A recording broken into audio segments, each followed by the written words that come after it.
Amigas. Y comentarles que en este momento vamos a desarrollar una entrevista con nuestro invitado Luis Felipe Tillería. Él es concejal ecuatoriano en Londres, esto en Inglaterra. Señor Tillería, qué gusto tenerlo en este espacio. Buen día, bienvenido. Y en Ecuador. Sí, muchas gracias, Selva. Un placer estar aquí. Un saludo migrante a nuestros compatriotas que nos escuchan desde Italia, España, Reino Unido, Estados Unidos. Sé que su red de medios es muy conocida dentro de los migrantes. Es un placer estar aquí y un saludo a todos nuestros compatriotas ecuatorianos. Muchísimas gracias por acompañarnos. Si bien es cierto, vamos a hablar sobre seguridad ciudadana, este análisis también que usted comparte siendo un ecuatoriano que se encuentra en otra parte del mundo, pero quisiéramos antes de eso, antes de ese análisis, conocer un poco sobre su trabajo en Inglaterra. Entendemos que allá fundó también una red para ayudar a los compatriotas y en general a los migrantes latinos, que viene haciendo un trabajo ya desde hace muchos años. Entonces, a ver cómo es esta historia de un ecuatoriano que es autoridad en otro país. Bueno, yo nací en Guayaquil, estudié en el Colegio Espíritu Santo, luego pues fui a Estados Unidos en busca de terminar la universidad, me gradué allá, regresé a Ecuador brevemente para ser profesor universitario en la Universidad Católica y luego tratando de profundizar y escalar en el sector de la educación, fui a Londres en busca de terminar una maestría. Y bueno, como todos migrantes, lo hemos vivido en carne propia también, comenzamos limpiando oficinas desde abajo, 2 horitas en la mañana, 2 horitas en la tarde y durante el día podía estudiar la maestría y luego pues una vez terminando la maestría pude conseguir mejores empleos, conseguí trabajo en un banco, llegué a ser gerente de banca privada después de mucho esfuerzo allí y eso me permitió comenzar a tener cierta estabilidad económica.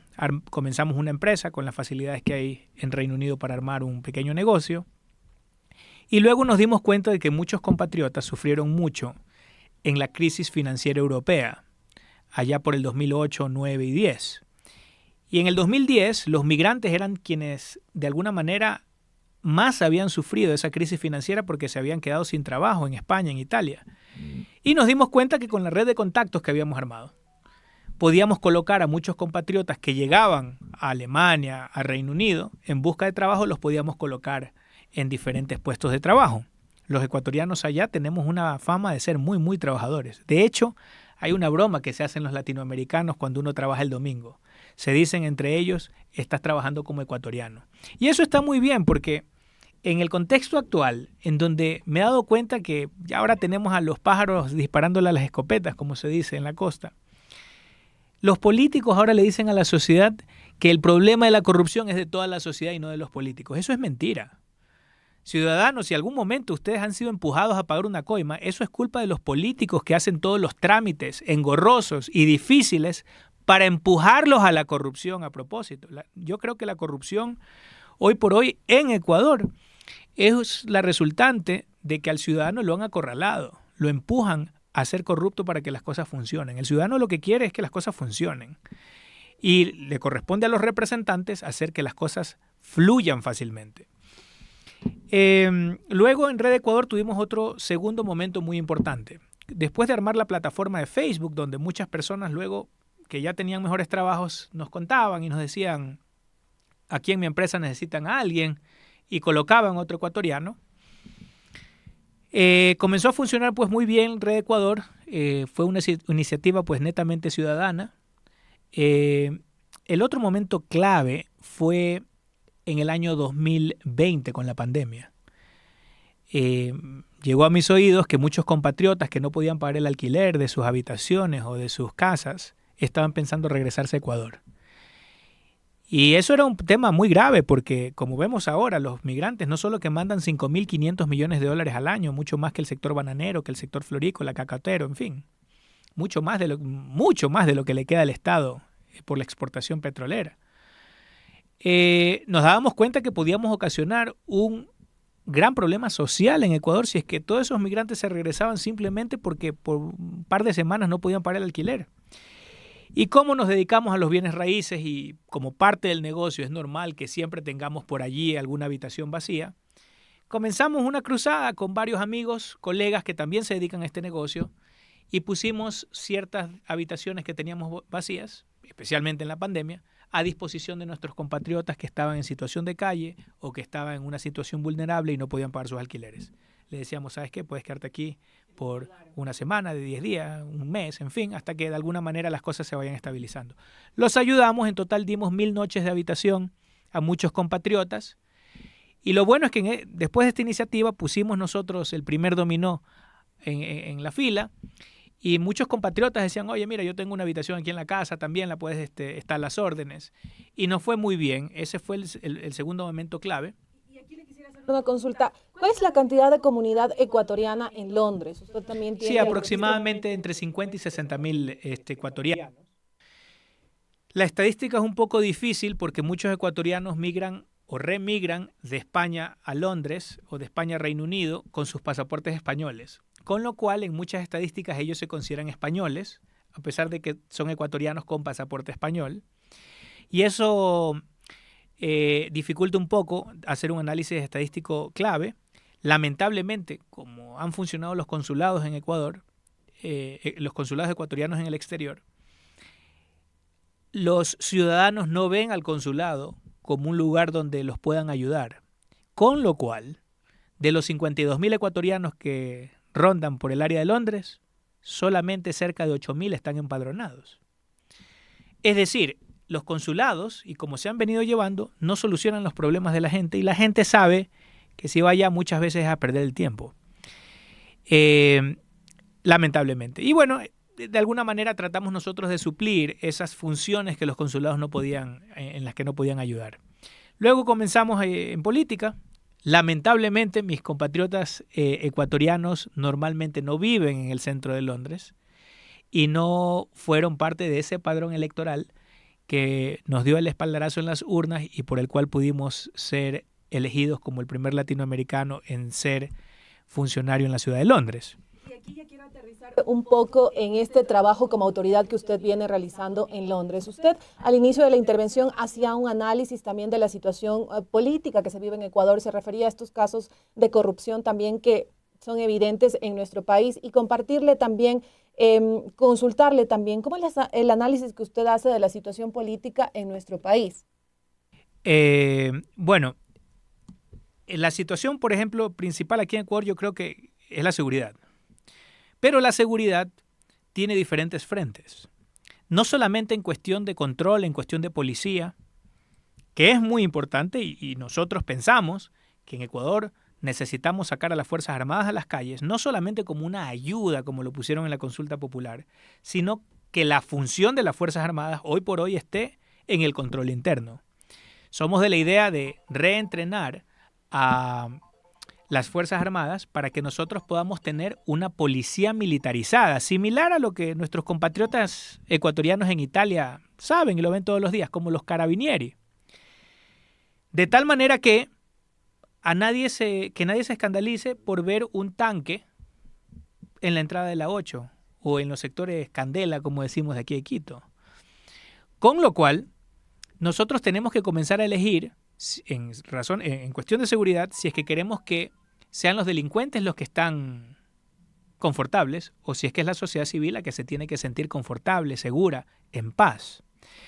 Pero la seguridad también abarca la justicia, porque de nada sirve que los asambleístas hoy por hoy estén debatiendo aumentar las penas, porque tú puedes duplicar la pena, triplicar la pena, quintuplicar la pena, ponerle 300 años de cárcel a alguien, que si el delincuente sabe que un juez lo deja libre en 15 días y no va a pagar la pena, de nada sirve el número de años que pongas en la ley. Y lamentablemente tenemos muchos jueces corruptos. Y lamentablemente tenemos una arquitectura de la función judicial que no premia a los jueces que tratan de sacar sus sentencias rápidamente. Hay jueces que han dirimido 3 causas en los últimos 2 años y ellos ganan su sueldo completito. Eso yo creo que también es corrupción. Pero también la inseguridad es por falta de oportunidades. Y lamentablemente, Ecuador ya no es el país de oportunidades al que llegó mi papá, por ejemplo, que es chileno. Él llegó en los años 70 a Ecuador en busca de oportunidades. Porque un joven chileno sabía que en Ecuador conseguía trabajo más rápidamente que en Chile. Lamentablemente, después de 50 años de secuestro de las oportunidades por parte de los políticos aquí en Ecuador, nos damos cuenta de que muchos jóvenes, especialmente médicos, salen de Ecuador a buscar trabajo a Chile. Hace 100 años llegaron ancestros por el lado materno aquí, los Limongi, porque Ecuador era un país de oportunidades, hace 100 años también. Llegaban italianos, españoles, porque un ecuatoriano ganaba más que un español, ganaba más que un italiano. Y han sido los políticos, desde que descubrieron el bendito petróleo para el Estado, los que hicieron que Ecuador ya no sea un país de oportunidades, ya no sea un país de paz, sea un país inseguro, sea un país sin oportunidades. Hasta los años 70, antes de que el Estado controlara el petróleo, un padre de familia, no había IVA, no había petróleo, no había IVA, y un padre de familia mantenía 8 hijos con un solo sueldo. Ahora no pueden mantener 2 hijos, aunque trabajen papá y mamá, que tienen que emigrar. Por eso es que vemos que gente prefiere arriesgar la vida, cruzar la selva de Darién, cruzar el desierto de Sonora y arriesgarse para llegar a Estados Unidos. O arriesgarse y endeudarse con el chulquero para llegar a España, Italia, a Reino Unido. Y son países que en algún momento eran más pobres que Ecuador, exceptuando Estados Unidos. Los otros países eran más pobres que Ecuador. Y hoy son más ricos que Ecuador y son quienes atraen esa fuerza laboral ecuatoriana precisamente porque pusieron en práctica las reformas que nosotros decimos que se tienen que aplicar en Ecuador. Señor Tillería, y aquí este punto clave que usted ha mencionado, ¿cuáles son esas reformas y esos temas urgentes que se deben implementar en el Ecuador, que usted también ya teniendo esta visión de otro país, un país europeo, señala, esto tal vez lo podemos implementar en Ecuador, esto tal vez está cerca de los ojos de los políticos y no han tenido tal vez la voluntad política, que es algo que muchos hablan en nuestro país, de poder implementarlas para generar este cambio? Bueno, lo primero, el génesis de todo, es que no tenemos democracia. Nosotros vivimos en una dueñocracia, en donde quien manda es el dueño del partido político. Y tenemos una estructura, una arquitectura perversa para que esto se perpetúe. Por ejemplo, en la lista de asambleístas nacionales pasada, usted votó por 15 asambleístas. Quizás se acuerda por qué lista votó. Pero yo le preguntaría, ¿usted se acuerda cómo se llamaba el tercero de esa lista de 15 asambleístas nacionales por la que usted votó? Quizás no. Esa es la trampa. No quieren que usted se acuerde. Le han hecho una plancha de 15 donde nadie se acuerda de 15, pero tiene que votar por 15. Entonces quizás el tercero de la lista entró y el cuarto de la lista no entró. Y el tercero entró sin ser conocido y el cuarto no entró tampoco por ser conocido. Pero ¿quién decidía si iba tercero o cuarto de la lista? El dueño del partido. Entonces vivimos en una asamblea donde entra el asambleísta tercero, pero no entra con el favor y temor del pueblo, porque sabe que el pueblo no lo conoce. Entra con favor y temor del dueño del partido, porque sabe que si se porta mal, lo pone décimo y se le acaba la carrera política. Y si se porta bien, lo pone primero y entra seguro la próxima vez. Por ese andamiaje político, nosotros tenemos que los dueños de partidos, después de las elecciones, se reúnen en una mesa chica y comienzan a transar hospitales, leyes, corrupción, etcétera, etcétera, impunidad especialmente. Con lo cual no vivimos en una democracia que represente al pueblo, sino en una dueñocracia donde los asambleístas tienen que contestarle el teléfono a los dueños de los partidos, so pena de que se les acabe su carrera política. Nosotros creemos que se le tiene que devolver el poder al ciudadano. Que el ciudadano, por ejemplo, pueda tomarse los partidos políticos. O, si no quiere, pueda candidatizarse como independiente. Como en mi caso. Yo fui candidato independiente en la ciudad de Londres. Un consejo municipal que tiene cerca de 1000 años de historia. La democracia ininterrumpida más antigua del mundo. Y allí, en un distrito pequeño, podíamos jugarle de igual a igual a los 200 años del Partido Conservador, 100 y pico de años del Partido Laborista, sus cientos de millones. Y quizás a nivel nacional, este humilde migrante era un insecto frente a estos dos partidos gigantes. Pero en un distrito pequeño recobra más importancia el líder y el liderazgo que tenga un líder comunitario en su barrio. Y de eso se trata la democracia, que los líderes barriales representen a su barrio. Lamentablemente, nunca va a haber la voluntad política para que los dueños de los partidos políticos digan vamos a entregar el poder. Con lo cual, según el actual Código de la Democracia, solamente a la sociedad civil le queda una opción: agruparse participar en las primarias de algún partido político donde todavía se puedan hacer primarias transparentes y tratar de llegar a ocupar esos puestos que han sido secuestrados por una clase política que ha empobrecido al Ecuador. Y ya que usted ha hecho referencia a estos temas que se deben cambiar en la democracia de nuestro país y ya en la parte final también, por honor a su agenda, que debe tener algunas otras actividades que cumplir, consultarle también cuáles deberían ser esos cambios, esos temas que se deberían plantear para cambiar un tema tan importante en nuestro país, que es lo relacionado a la seguridad. Vivimos en una crisis de inseguridad en donde se denuncia pues a diario el tema de secuestros, extorsiones, vacunaciones y vacunadores y todo esto. Entonces, ¿qué es esto que usted también plantea y el análisis frente a este tema? Bueno, ¿qué se debe hacer? Cambiar este librito que se llama Constitución, porque aquí es donde se le da garantías a los delincuentes. Aquí es donde se le coartan las oportunidades a los empresarios honestos. Aquí es donde los políticos se adueñan del poder. Aquí es, por ejemplo, donde se legitima que a un preso no se le llame preso. El preso es preso, pero se le llama PPL, etcétera, etcétera, y todos esos eufemismos que hacen que el estatismo haya secuestrado al ciudadano ecuatoriano. Al ser un tema complejo de la seguridad, nosotros creemos que se necesitan reformas constitucionales. De hecho, nosotros pensamos que se necesita una nueva constitución para que nosotros podamos redefinir el rol de las Fuerzas Armadas, depurar la policía, depurar la justicia, mandar a la casa a los jueces corruptos, mandar a la cárcel a los jueces corruptos y mandar a la casa a los jueces incompetentes y premiar a los jueces competentes dándoles bonificaciones por cada caso que resuelvan y castigar a los incompetentes pagándoles un salario menor a los que no están resolviendo causas. Los jueces están allí para dirimir entre los problemas que ocurren entre dos partes. Mientras más rápida sea la justicia, más va a creer el ciudadano en la justicia y va a entender que la violencia no es la alternativa para que vivamos en paz. Que simplemente en un Estado de Derecho la justicia tiene que ser muy ágil, tiene que ser muy imparcial, tiene que ser transparente. Y al mismo tiempo, cambiando este librito, nosotros le vamos a poder dar oportunidades a los emprendedores, a la inversión extranjera, para que Ecuador pueda llegar a ser lo que nosotros queremos, un centro financiero internacional como Londres, por donde pasan 3.8 trillones de dólares al día, para ponerlo en contexto de todo el dinero que hay en el mundo, y del dinero que pasa solo por la ciudad de Londres.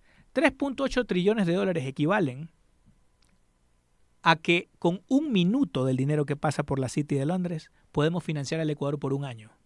Ecuador tiene una economía dolarizada. Puede ser un centro financiero internacional por donde pasen 1.000 bancos internacionales y que nuestros agricultores puedan endeudarse al 3-4% anual a 30 años plazo para mejorar sus formas de producción.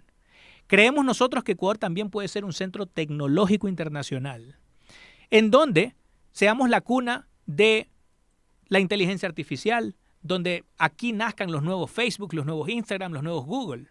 Nosotros creemos que Ecuador, y en esto de alguna manera quienes nos sacaron la venda de los ojos fueron los mismos narcos, de que Ecuador puede ser un centro logístico internacional, en donde venga Amazon, porque Amazon genera 1,5 millones de empleos en el mundo. Una empresa. Entonces hay empresas de tamaño global que pueden venir a solucionar los problemas de desempleo en Ecuador. Y el efecto dominó de que seamos un centro financiero internacional, centro tecnológico internacional y un centro logístico internacional es que va a haber empleo, van a haber oportunidades y que nuestros jóvenes van a poder tener una verdadera opción para no meterse en el crimen organizado. Perfecto, señor Tillería. Le agradecemos por su tiempo para los medios comunitarios de Corap. En Ecuador, usted mencionaba que era de Guayaquil, de la costa ecuatoriana, pero qué gusto tenerlo aquí en la capital para conversar un poco acerca del trabajo que viene realizando también en favor de los migrantes y por supuesto este análisis que comparte de la situación que está afectando a nuestro país. Muchísimas gracias. Un placer, muchas gracias. Amigos y amigas, y con esta entrevista nos vamos a una pausa, sigan en sintonía de Corape que ya regresamos con ustedes. Gracias.